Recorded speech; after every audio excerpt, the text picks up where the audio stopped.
다르구나. 호흡에 대해서도 이러한 부분을 고민해야 되겠구나라는 생각을 저는 분명히 하게 되었고, 회원과 환자 볼 때 호흡 들어가기 전에 폼롤러로, 그 흔한 폼롤러로 또는 일반적인 스트레칭으로 장요근이나 어떤 요방형근에 대한 이완을 유도하기도 합니다. 그런 경험 있지 않았나요? 여러분들이 호흡을 시키는데 허리가 아프다. 마시는 호흡에서 허리가 아프다. 이런 환자나 회원들 만나지 않았나요? 저도 많이 봤습니다. 그런 분들이 바로 이 횡격막을 쓰기 전에 긴장된 장요근과 어떤 그 요방형근을 해결하지 못했다라고 볼 수도 있는 거죠. 이해되시죠? 그래서 이 근육들을 여러분이 잘 관리를 했으면 좋겠습니다. 자, 그래서 다이아프람 횡격막에 대해서 이러한 부분들 기시부 특히 강조해서 좀 말씀을 드렸고, 그 다음에 역할, 흡기의 주동근, 내부 복압 유지, 이게 아까 제가 말씀드렸던 코어의 핵심입니다. 내부의 압력을 유지해야 돼요. 자, 그렇다면 질문, 횡격막이 수축하면 내려갈까요? 올라갈까요? 횡격막도 근육이잖아요. 그럼 이 근육이 수축하면 내려갈까요? 올라갈까요? 댓글로 표시해 주실래요? 횡격막이라고 하는 이 근육이 수축을 하면 내려갈까 올라갈까, 너무나 기본적인 건데 놓치고 있는 분들이 있을 것 같고, 이걸 놓치면 시작이 안 됩니다. 호흡에 대한 시작이 안 돼요. 보세요. 올라가요 내려가요. 이게 엘리베이터입니까? 올라가고 내려가고. 월수금은 올라가고 화목토는 내려가나? 자, 횡격막이 수축하면 올라가나요 내려가나요? 그렇죠? 이게 현실입니다.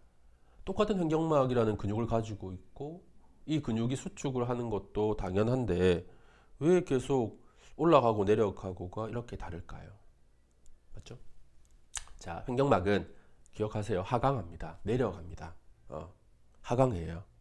그래서 마시고 내쉬고, 그 횡격막이 흡기, breathing in, 마실 때 아래쪽으로 내려가서 내부의 복압을 증가시킵니다. 그럼 아래쪽에 뭐가 있어요?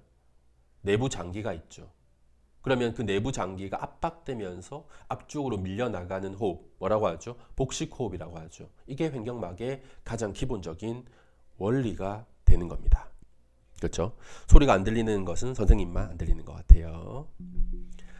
나갔다가 들어오시면 다시 환경이 다시 바뀌어서 또 들리는 경우도 있고.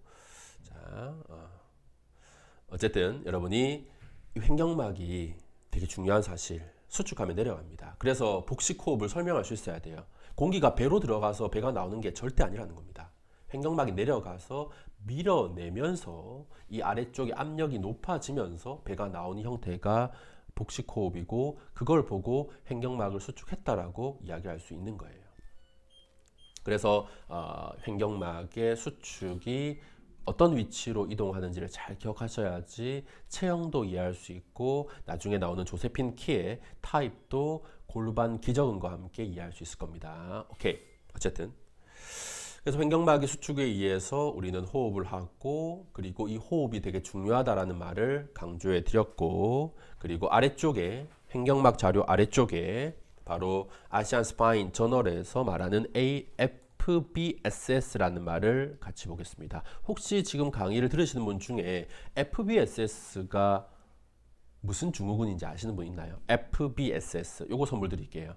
FBSS가 어떤 증후군을 말해요. 이거 척추 병원에서는 너무나 중요한 거고, 이 관련된 연구들이 횡격막과 관련이 있다라는데 주목하는 겁니다. FBSS, Failed Back Surgery Syndrome이라고 하는 이 FBSS가 정윤미 선생님 정답입니다. 척추 수술 실패 증후군입니다. 척추 수술을 했는데 밑에 보십시오. 수술을 했는데 조정률이 13.2%입니다. 이거는 어디서 밝힌 거예요?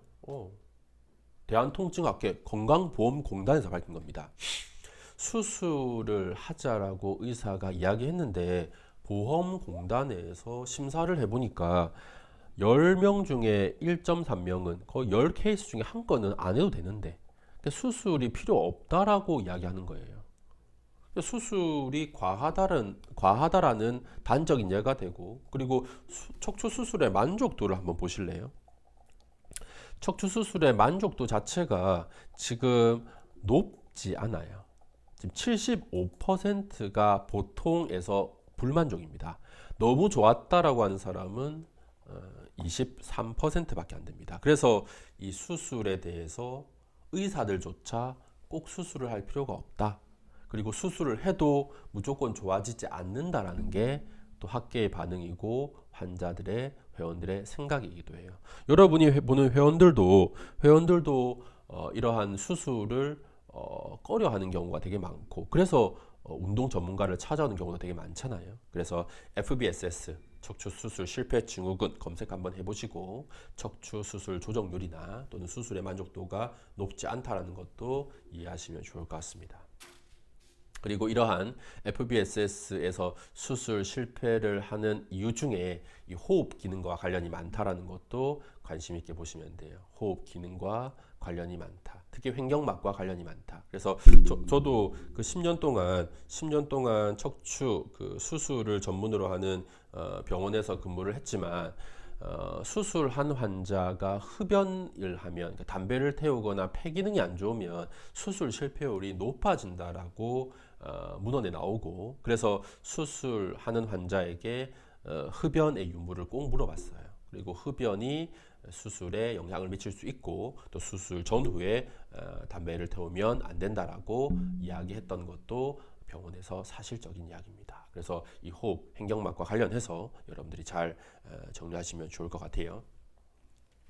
그 다음 장을 보시면 호흡에 대한 조금 더 임상적인 이야기를 한번 해보겠습니다. 이 복압의 관점에서 일반적인 횡격막 호흡과 그리고 여러분들이 진행하는 필라테스 호흡은 같지 않다라는 데 주목해야 될 것 같습니다. 한번 고민해 보셨나요? 어쨌든 여러분들이 호흡에 대해서 특히 필라테스 강사들이 내가 이 필라테스라는 직업을 가지고 또 필라테스 지도자 과정을 당연히 밟아야 되잖아요. 자격증이 있어야지 강사가 할 수 있으니까. 그러면 이 필라테스 호흡을 강조해서 배웠을 텐데 필라테스 호흡만 배웠다면 이게 무리수일 수 있다는 겁니다. 필라테스 호흡이 일반적인 호흡 패턴은 아니거든요. 다양한 호흡 중에 필라테스 호흡이라는 게 있고 이게 척추의 안정성에 도움이 된다라는 게 사실입니다. 그런데 여러분이 필라테스 호흡 이거 하나만 가지고 호흡을 티칭한다면 이거는 조금 부족하고 또 다양한 케이스의 환자나 회원들을 보기에는 아쉽다라는 거죠. 그래서 제가 왼쪽과 오른쪽에 호흡을 약간 비교해 뒀습니다. 왼쪽에 호흡 볼게요. 구글에서 흔히 볼 수 있는 사진입니다. breathing in, breathing out. 마시고 내쉬고 복부 보십시오. 배가 나오는지 들어가는지. 자, 마시는 호흡에서 배가 나옵니까? 배가 쏙 들어갑니까? 어떻습니까? 배가 나오죠. breathing in에서 횡격막의 하강이 보이죠? 화살표가 아래쪽으로 내려가고 있습니다. 그리고 배는 앞쪽으로 밀려 나오고 있습니다. 그렇다면 일반적인 횡격막 호흡을 했을 때 횡격막이 수축하면서 배는 나온다. 복식 호흡과 유사한 이러한 호흡 패턴이 왼쪽에 있는 사진입니다. 오른쪽 볼까요? 오른쪽에 필라테스 원리에 의한 호흡은 다양한, 물론 당연히 협회나 단체에 따라서 호흡이 똑같진 않겠죠. 근데 일반적인 문헌을 보면 inhale, breathing in 번역해 볼게요. 마시는 호흡에서 당신의 갈비뼈를 옆쪽으로 확장해라. 7번, 12번 늑골을 라테랄 옆쪽으로 팽창해라. 같은 맥락입니다. 이거 횡격막 쓰는 것과 같아요. 그런데 without expanding the belly, 밑줄 그어볼까요? without expanding the belly. without이라고 하는 것은 하지 말자. 뭔가 허용하지 말자. the belly. belly라는 것은 배를 말하거든요. 배가 expanding, 배가 확장되는 것을 허용하지 말자라고 되어 있습니다. 이거는 분명히 왼쪽에서 말하는 호흡과는 다른 호흡이에요. 왼쪽에서 말하는 호흡은 배가 나오는 호흡이고 오른쪽에서 말하는 필라테스 호흡은 마실 때 복부의 텐션을 유지를 해요. 배를 쑥 내밀지 않는다라는 겁니다. 흉곽의 확장을 더 강조하는 호흡이 필라테스 호흡이라는 이야기를 문헌에서 하는 거예요. 다르죠? 뭐가 맞을까요? 맞는 건 없습니다. 컨셉이나 목적이 다른 겁니다. 반면에 exhale은 같은 맥락이에요. 내뱉을 때는 배꼽을 끌어당기는 그런 호흡을 하고 있습니다. 그렇죠? Pull your navel, 배꼽을 척추 쪽으로 끌어당겨 주세요. 이거는 포라치가 말했던 abdominal hollowing과도 일치했고, 그리고 지금 필라테스 브리딩에서 강조하는 호기와도 같은 맥락입니다. 내뱉을 때는 대부분 같은데 마실 때는 이 호흡에 따라서 조금 다르다라는 것도 여러분이 알고 환자나 회원들에게 목적에 맞게끔 적용하는 게 필요할 것 같습니다. 똑같은 호흡, 필라테스 강사니까 필라테스 호흡, 요가 강사니까 요가의 이런 호흡, 메디컬이니까 치료적인 호흡, 이게 아니라는 거죠. 그렇죠? 네. 그리고 왼쪽 아래쪽에 보시면 왼쪽 아래쪽에 세 가지 호흡 종류가 있잖아요. 사이펀 브리딩, 그리고 소라식 브리딩, 다이아프라마틱 브리딩. 이 세 가지 호흡도 다른 호흡입니다. 뭐가 맞죠? 뭐가 제일 좋죠? 이런 질문 하지 말자는 거예요. 뭐가 맞고 틀리다가 아니라 목적이 다르다. 지금 횡격막을 쓰는 목적은 몇 번입니까? 횡격막을 수축해서 복식 호흡을 유도하는 것은 횡격막이 하강돼야 되니까 세 번째 다이아프라마틱 브리딩 아닌가요? 그러니까 필라테스에서 말하는 흉곽을 확장시키는 호흡은요. 두 번째, 사진 보면 두 번째 이 라테랄 립을 더 확장시키는 두 번째 호흡이 필라테스가 강조하는 호흡과 유사하지 않나요? 첫 번째는요. 이거는 흡기 자체에 주목하는 겁니다. 바로 COPD. COPD가 뭔데요? 만성 폐쇄성 폐질환. 그러니까 폐 기능에 문제가 있는 환자들에게는 단순히 마시는 연습이 필요하다는 거예요. 이 사람이 어떤 기능적으로 흉곽을 확장시키는 게 아니라 마시는 연습조차 잘 안 될 수 있기 때문에 사이펀 브리딩을 통해서 빨대로 보통 하거든요. 빨대로 들이마시는 연습을 하는 겁니다. 어깨가 올라가든 말든. 그래서 세 가지 호흡도 구글에서 한번 찾아보시고 이러한 호흡도 목적에 따라서 다르게 필요하다라는 관점을 보시면 좋을 것 같습니다. 그 옆에 있는 사진도 체형이 다르죠. 체형에 따라서도 호흡이 다릅니다. 그런 고민 한번 해보셨나요? 체형에 따라서 근육 길이 맞추는 데 집중하는 것보다 실제 호흡 전문가들은 호흡에서 가장 체형에 대한 핵심이 나온다라고 생각하고 저도 그걸 강조하고 싶습니다. 왜냐하면 체형의 가장 문제가 뭐예요? 오른쪽이잖아요. 측만이잖아요. 이 스콜리오시스라고 하는 척추 측만을 가지고 있는 환자나 회원들 보셨나요? 이 측만을 가지고 있는 사람들의 호흡 패턴은 너무나 특이한 호흡 패턴을 가지고 있습니다. 이 체형이 호흡과 너무나 직접적인 관련이 있다라는 단적인 예가 되겠죠. 사진 보시면 지금 두 개의 사진이 있는데요. 왼쪽에 있는 사진이 지금 이거 횡단면입니다. 위에서 내려다보는 사진이에요. 그럼 흉골이 앞쪽에 있고 뒤에 척추의 극돌기, 횡돌기 보이죠. 그래서 위에서 아래쪽으로 내려다보는 겁니다. 그때 왼쪽 앞쪽이 볼록하죠. 왼쪽 늑골이 여기가 툭 컨벡스 볼록하다는 거예요. 그리고 뒤에서는요 오른쪽 뒤가 볼록하죠. 측만 공부 안 하신 분들은 당연히 어려울 건데 측만 공부해 보신 분들은 일반적으로 소라식이 흉추가 오른쪽으로 시프트 되고 오른쪽으로 이동하고 회전이 시계 방향으로 뒤쪽으로 돌아간다라고 알고 계실 겁니다. 아닌 예외도 많지만 일반적인 측만 패턴은 그렇습니다. 그렇다면 이러한 측만 패턴을 가진 사람에게 볼록한 쪽에서 공기가 다 들어가는 거예요. 그래서 사진에서 볼록한 쪽에서 공기가 들어가고 오른쪽 사진은 뭐예요? 볼록하지 않은 오목한 쪽으로 공기를 넣어줘야 된다. 화살표 두 개는 우리가 해야 될 호흡 패턴이고 그리고 화살표 하나는 지금 측만 회원이나 환자가 가지고 있는 호흡 패턴을 이야기하는 겁니다. 어렵죠? 어렵지만 체형은 호흡이 동반돼야 됩니다. 근육 길이보다 더 중요한 것은 호흡부터 바로 잡아주는 거예요.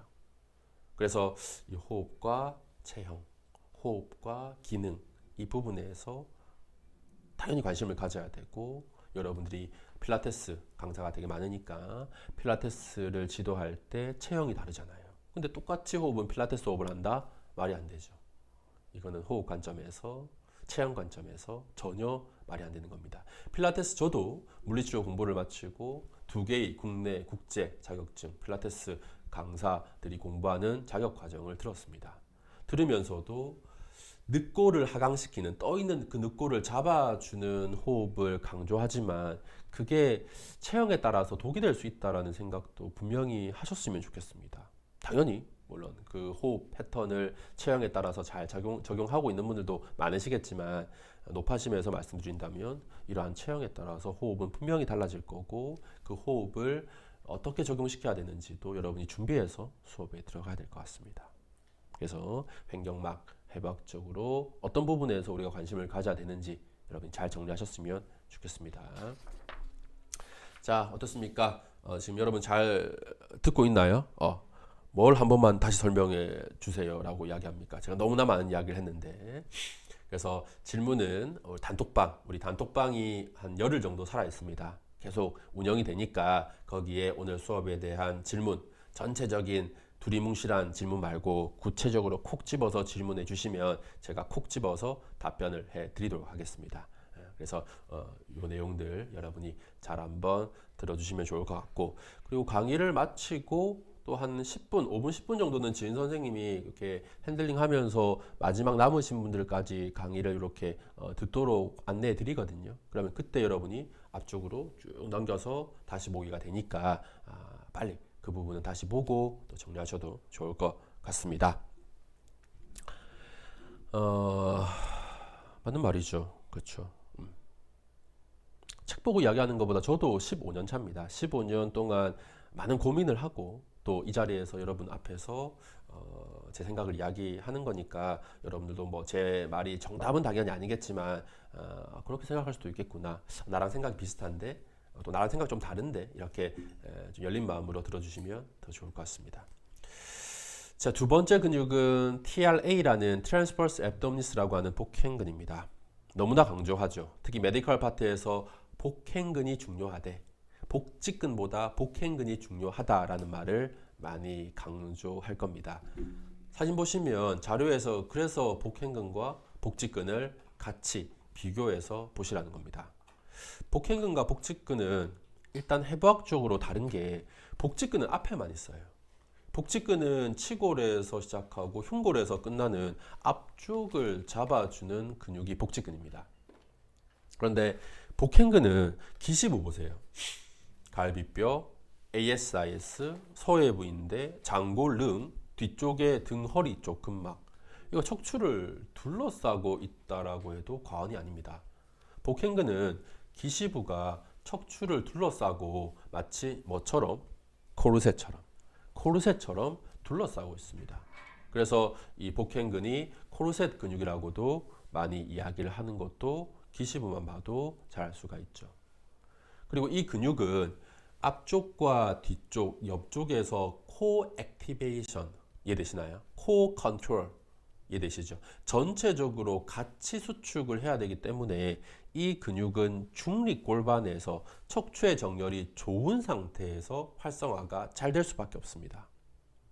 그래서 복행근 트레이닝 할 때는 여러분이 강도에 집중하지 마시고 이 근육이 내 척추가, 지금 환자나 회원의 척추가 얼마나 아이디얼한 포스처에서, 뉴트럴 포지션에서 진행하는지에 집중하셔야 돼요. 강도는 중요하지 않습니다. 벌크업 근육이 아니에요. 이 근육은 제대로 쓰냐 안 쓰냐의 싸움이기 때문에 복행근을 티칭하실 때는 중립골반에서 진행하는 게 더 효과적이고, 반대로 복직근은 중립골반일 필요가 없습니다. 그런 생각 해보지 않았나요? 복직근은 겉근육이고 시작이 치골과 끝이 흉골입니다. 가까워지려면 인프린팅이 될 수밖에 없어요. 골반이 후방경사 될 수밖에 없습니다. 그래서 복직근 관련된 근전도 논문 보시면 후방경사가 중립보다 더 효과적이다라고 문헌에 나와 있고 실험 결과로 표시가 되어 있습니다.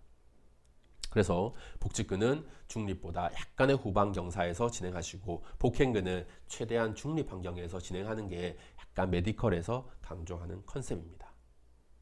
자, 그래서 두 개를 좀 비교해서 말씀을 드리고 싶었고, 복행근은 후 내뱉는 근육이에요.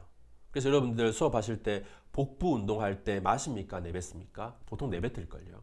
후 내뱉으면서 늑골 잡아주면서 복근 운동을 하실 겁니다. 그게 바로 호기의 주동근이기 때문입니다. 복근은 내뱉는 근육이고 마찬가지 큰 목적은 IAP, 내부의 압력을, 복압을 일정하게 유지하는데 핵심 목적이 있다라고 볼 수가 있겠죠. 그래서 저는 아래쪽에 있는 이 사진처럼 악어 호흡을 많이 시켜요. 여러분 호흡 되게 많이 시키겠지만 저는 일단 엎드려서 시키는 걸 강조합니다. 왜냐하면 말씀드린 것처럼 횡격막이나 복행근 자체가 늑골 부착 위치가 7번에서 12번입니다. 확인하십시오. 복행근도 늑골 7번에서 12번에 부착하거든요. 그렇다면 이 해부학적 위치 자체가 앞쪽이라고 보긴 어려워요. 옆쪽이나 뒤쪽이기 때문에 엎드려서 그 볼륨감을 확인하는 악어 호흡을 강조하는 편입니다. 그리고 이 악어 호흡은 마시고 내쉬고 할 때 측만도 볼 수 있어요. 엎드려서 손을 탁 흉곽에 갖다 대면 볼록한 부분에서 공기가 들어오면 이거 좌우의 그 호흡 패턴이 다르다라고 볼 수 있거든요. 이제 그런 분들 중에 또 일부가 그 스콜리오시스, 척추 측만증에 해당될 겁니다. 그래서 측만을 우리가 기능적으로 이런 호흡 기능적으로 판단한다면 이러한 엎드려서 하는 호흡이 아주 중요하겠죠. 그래서 저는 엎드려서 호흡을 체크하고 보통 좀 4가지로 이 악어 호흡을 진행할 때 체크를 합니다. 한번 메모해 보실래요? 첫 번째는 호흡을 할 때 1번, 2번 늑골이 좀 과하게 거상되지 않도록 유도합니다. 1번, 2번 늑골이 과하게 거상되면 이게 횡격막에 집중하기가 힘들어요. 댓글 한번 적어 보실래요? 1번, 2번 늑골에 부착하고 이 근육이 호흡의 보조근입니다. 어떤 근육일까요? 이 근육이 호흡의 보조근인데 호흡의 메인 근육이 되면 안 되거든요. 근데 1번, 2번 늑골이 거상되면 이 근육이 우세해서 횡격막을 잘 못 쓸 수도 있어요. 그래서 이 근육을 고려하고 있습니다. 정답 사각근 맞습니다. 사각근이라고 하는 이 목갈비근이 인서션이 정지점이 바로 1번, 2번 늑골이에요. 그래서 흡기 시 1, 2번 늑골을 올리는 특징이 있기 때문에 여러분들이 이러한 어떤 체크, 호흡에서 1, 2번 늑골을 체크하는 겁니다. 두 번째 체크 포인트는 바로 7번에서 12번 늑골입니다. 7번, 12번 늑골의 위치 여러분이 잘 파악하셔야 되고 이 7번과 12번의 볼륨감에 집중하는 게 일반적인 호흡 패턴의 공통점이라고 볼 수 있겠죠. 그 다음에 제가 체크하는 게 횡격막의 하강을 체크합니다. 근데 어떻습니까? 횡격막이 하강하는지는 몰라요. 우리가 확인할 수 없잖아요. 그래서 이 복부의 압력이 증가되는 복식 호흡이 되는지를 체크하는 겁니다. 네 번째는 골반의 중립을 체크해요. 왜냐하면 이러한 악어 호흡을 겉에 있는 근육을 위해서 쓰진 않잖아요. 속에 있는 근육을 활성화하기 위해서 악어 호흡, 크로커다일 브리딩을 하기 때문에 골반의 중립 상태에서 과하게 큰 근육에 힘이 들어가지 않는지를 체크하는 겁니다. 그래서 이러한 좀 정적인 재미없는 운동일 수 있지만 저는 허리 아프신 분들에게 이 동작부터 시작하고 조금씩 허리의 컨트롤을 속근육으로 했으면 좋겠다라고 이야기하는 편이에요. 자, 두 번째 근육 TRA 복행근에 대한 이야기를 마무리했습니다. 자, 그러면 pelvic floor 근육으로 가볼게요. 골반 기저근이라고 하는 근육입니다. 자, pelvic floor라고 하는 골반 기저근은 물론 다양한 관점에서 접근할 수 있겠지만 크게 3가지 근육 관점에서 이야기합니다. 자, 3가지 근육이라고 하면 간단하게 메모해 보시면 자, 먼저 항문 관략근 공감하시죠? 케겔 운동, 엉덩이에 힘을 꽉 주십시오라고 이야기하는 그 항문 관략근에 대해서 자, 우리가 많이 강조를 합니다. 자, 기침이 나오려다가 들어갔네요. 자, 항문 관략근에 대해서 골반 기저근이 첫 번째 티칭하는 방법이고 두 번째가 항문 관략근으로만 수축을 하면 그런 경험 없나요? 환자나 회원들이 엉덩이에만 힘줍니다. 이상근에 힘이 들어갈 수 있어요. 그러니까 조금 더 겉에 있는 근육이 수축하면 속에 있는 근육을 쓸 필요가 없잖아요. 그렇기 때문에 대둔근이나 이상근의 개입을 최소화해야 되는 것도 속근육 전문가들의 생각입니다. 그래서 너무 항문 관략근을 쓰면 대둔근, 이상근 같은 근육을 수축할 수 있으니까 약간 거근을 쓰자라고 해서 항문 거근, 항문거근이라고도 표현합니다. 그래서 두 번째 핵심 근육은 항문거근입니다. 거라는 뜻은 거상하다, 올리다는 뜻이에요. 그래서 올림 근육이 뭔가 올려주는 근육이 더 골반 기저근의 수축과 유사하다라고 보는 거죠. 하강 근육이 아니라 거근을 쓴다는 것도 이해되시죠? 왜냐하면 골반 기저근은 골반 어디에 있어요? 제일 바닥에 있잖아요. 그래서 골반 가장 바닥에 있는 이 근육을 올려주는 게 수축이고 운동이니까 업 시켜주는 거근을 쓰는 거죠. 거근 기억하세요. 자, 세 번째 근육은 바로 지금 자료에 나와 있는 망울 해면체 근입니다. 제가 손글씨 해부학으로 한 번 더 정확한 용어를 적어 드릴 테니까 여러분이 또 제 발음이 맞죠? 사투리라서 무슨 말인지 모르겠다라고 하면 이해가 되지만 이 용어는 사실 들리시잖아요. 그래서 망울 해면체 근이라고 하는 세 번째 근육이 지금 중요하다고 생각해서 자료에 넣었습니다. 이 오리진 인서션 액션을 보시면 이 생식기적인 주변 근육입니다. 그렇지 않나요? 회음부 중심에서 앞으로 진행하고, 다시 말하면 치골 쪽이라는 거죠. 골반 기저근은 치골과 미골을 연결하고 있습니다.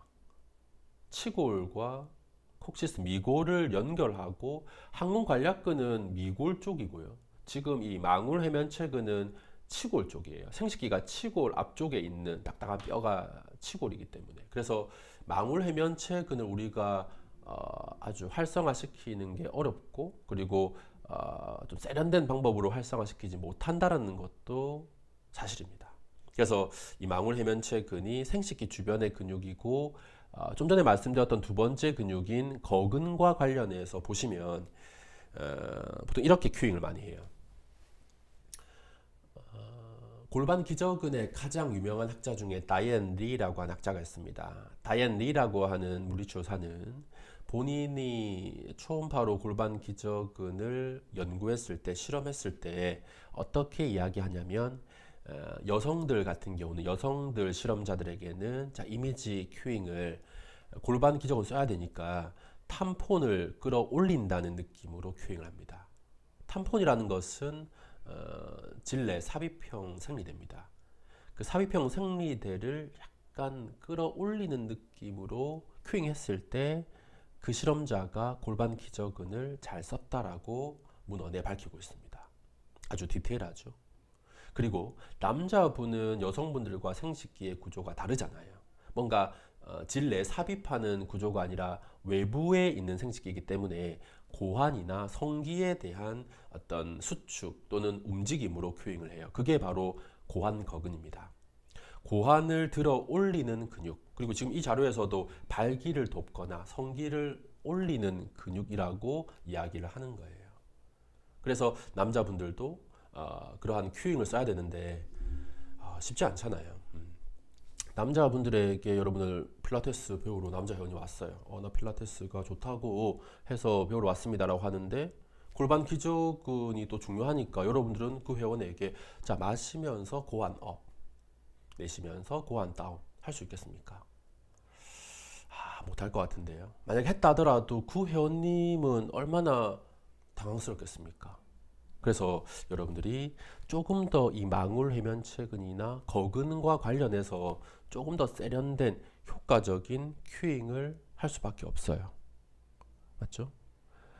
그래서 제가 이 앵콜 말고 에피소드 4 수업을 했을 때 사과 방송을 했습니다. 왜냐하면 우리 선생님이 남편하고 옆에서 듣고 있는데 갑자기 해부학 수업 듣는다고, 와이프가 해부학 수업 듣는다고 하는데 앞에서 강사가 고환 이야기를 하니까 뭐냐라고 이야기를 했다고 하더라고요. 그래서 바로 사과 방송을 했는데, 여러분들은 그렇게 지금 아주 당황스러운 상황은 아니죠. 그래서 이렇게 좀 더 디테일한 업, 다운 근육인 이 근육을 어떻게 써야 되는지 고민을 해야 돼요. 그래서 다이앤 리의 책을 보면 고환, 업, 다운에 대한 이야기는 없고, 표현 비유 자체가 되게 적절해요. 어떤 비유를 쓰냐면 사우나에서 들어간다. 사우나에서 내가 찬물에 들어간다. 냉탕에 들어가면 이 남자들의 특징입니다. 여성분들은 잘 모를 거고 남자분들은 공감하실 건데, 차가운 환경에서 업돼요. 차가운 환경에서 고환이나 성기가 업됩니다. 그래서 차가운 환경을 생각하면 그 고환 거근의 수축이 자연스럽게 이루어져요. 그래서 그러한 어떤 상황을 냉탕에 들어가는데 허벅지 사이로 찬물이 들어온다. 그때 느낌으로 살짝 수축을 하세요라고 하니까 실제 다이언리에서 이 실험 결과 남자들이 골반 기저근을 잘 썼다라고 되어 있습니다. 그래서 우리가 생각하는 것보다 훨씬 디테일하구나. 우리 소리 잠시 줄였나요? 예, 그래서 아기랑 같이 듣고 있다. 아기는 뭐 잘 모르니까. 오케이. 그래서 지금 큰 사과 방송할 상황까지는 안 되기 때문에 이어가겠습니다. 그래서 이러한 골반 기저근에 대한 큐잉을 지금보다 조금 더 세련되게, 조금 더 효과적으로 할 필요가 있겠다라고 이야기하고 싶습니다. 자, 뒤에 한번 넘겨볼게요. 골반 기저근이 왜 중요한지가 지금 초음파 사진에서 또 한번 강조되고 있습니다. 자, 블래더라고 하는 초음파 사진에서 블래더 보이시나요? 블래더가 뭐예요? 방광입니다. 오줌이 차 있는, 소변이 차 있는 통, 방광이에요. 그 방광 아래쪽에 화살표로 흰색 띠가 보이지 않나요? 방광 아래쪽에 화살표로 흰색 띠가 보일 겁니다. 그 흰색 띠가 바로 골반 기저근이에요. 그러면 이 골반 기저근을 업, 다운 충분히 초음파상으로는 피드백을 줄 수 있다는 겁니다. 이해되시죠?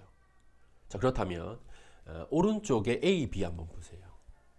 A, B 중에 하나는 정상이고 하나는 골반 기저근에 문제가 있는 겁니다. 그렇죠? 그래서 하나는 정상, A, B 중에 정상이 바로 A죠. 치골과 미골을 이렇게 연결하고 있는 그 A의 그 컨디션이 골반 기저근 입장에서는 정상적인 컨디션입니다. 자, 그렇다면 B는요? B는 단축성 긴장일까요? 이완성 긴장일까요? 댓글로 한번 표시해 주실래요? 자, B의 골반 기저근은 단축성 긴장, 이완성 긴장 중에 아래쪽으로 내려와 있으니까 어떤 긴장일까? 종소리 선생님 맞습니다. 이름이 종소리는 아니죠? 자, 소리 선생님이 바로 이완성 긴장이라고 가장 먼저 답변을